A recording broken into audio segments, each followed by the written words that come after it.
শীতের দিনে এরকম ভর্তা হলে আর কি লাগে। আসসালামু আলাইকুম। আজ আমি করে দেখাবো টাকি মাছ ভর্তা। এখানে পেঁয়াজ কুচি, শুকনা মরিচ, 4টা টাকি মাছ, কাঁচামরিচ, রসুন, ধনিয়া পাতা নিয়েছি। মরিচগুলো আমি ভেজে নিব। অল্প তেল দিয়ে দিলাম। আমি আগে থেকে লবণ হলুদ মেখে রেখেছিলাম মাছগুলোতে। মাছগুলো আমি হালকা করে ভেজে নিব, বেশি কড়া করে ভাজবো না।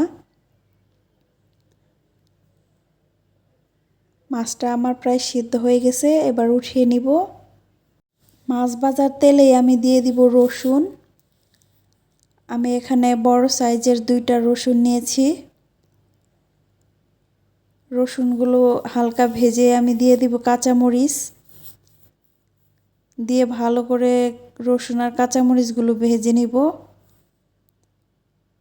এবার আমি পেঁয়াজ কুচিগুলো দিয়ে দিব। পেঁয়াজটা আমি ভালো করে ভেজে নিব। অল্প লবণ দিয়ে দিলাম, অল্প হলুদ দিয়ে দিলাম। দিয়ে ভালো করে নেড়েচেড়ে আমি পেঁয়াজগুলো ভেজে নিব।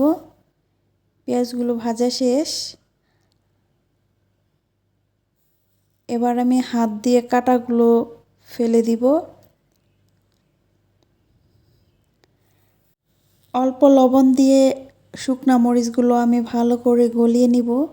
এবার কাঁচা মরিচগুলো গলিয়ে নিব। রসুনগুলো আমি গলিয়ে নিব।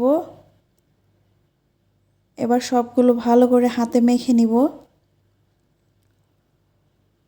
সরিষা তেল দিয়ে দিলাম, দিয়ে সবগুলো হাতে মেখে নিব।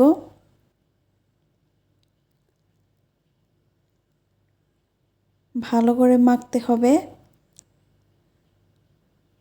মাখানো শেষ। এবার ধনিয়া পাতা দিয়ে দিলাম, দিয়ে ভালো করে মেখে নিব। ভর্তাটা আমার রেডি। দেখেন কালারটা কত সুন্দর আসছে।